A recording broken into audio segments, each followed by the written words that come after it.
ఈ నెల 2వ తారీఖున ఆనపర్తిలోని రంగంపేట మండలం వడసలేరులో జరిగిన ప్రమాద స్థలాన్ని ఎమ్మెల్యే నల్లిమిల్లి రామకృష్ణారెడ్డి పరిశీలించారు.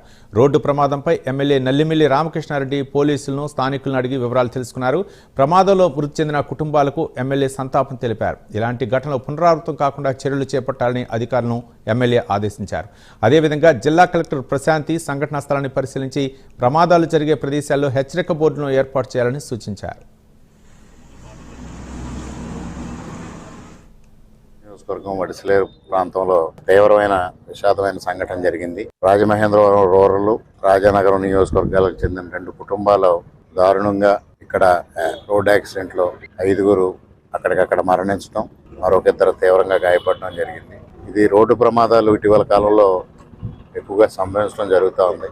ముఖ్యంగా ఏదైతే ఈ సంఘటనకి ప్రధాన కారణంగా ముందు వెళుతున్న మిల్క్ ట్యాంకర్ ఏదైతే సరైన సిగ్నల్ ఇవ్వకపోవడం వల్ల వెనకొస్తున్న జైలు వాహనంలో వస్తున్న కవలగొయ్యకి సంబంధించిన కుటుంబం, రఘునాథపురంకు సంబంధించిన కుటుంబం, 2 బావబావమరుదుల కుటుంబాలు వెనకొస్తున్న వాహనంలో వేగంగా రావడంతో ఇక్కడ ప్రమాదానికి గురి కావడం తీవ్రమైన విషాదమైన సంఘటనని మిగిల్చింది. ముఖ్యమంత్రి గారు కూడా రోడ్ సేఫ్టీ పైన చాలా ముఖ్యమైన చర్చ చేస్తా ఉన్నారు. ప్రధానంగా రోడ్ సేఫ్టీ కూడా ఏదైతే రోడ్లు అభివృద్ధి చేస్తున్న నేపథ్యంలో, వేగం పెరుగుతూ ఉన్న నేపథ్యంలో భద్రతా ప్రమాణాలను కూడా ఆలోచన చేయాల్సిన అవసరం ఉందనేది వాళ్ళ ప్రభుత్వాలు, కేంద్ర రాష్ట్ర ప్రభుత్వాలు ఆలోచన చేస్తూ ఉన్నాయి. ముఖ్యంగా ఏడీబీ రోడ్డు మొన్నటి వరకు తీవ్రమైన గోతులతో అసంపూర్తిగా ఉండి ఆ రోజు ప్రయాణికులకి ప్రయాణం చేయడానికి అనువులేని పరిస్థితి. ఇవాళ ఎప్పుడైతే కొంత మేరకు అభివృద్ధి పరుస్తున్న నేపథ్యంలో వాహనాల వేగం పెంచడం వల్ల కూడా ఈ విధమైన ప్రమాదాలు సంభవిస్తున్నాయి.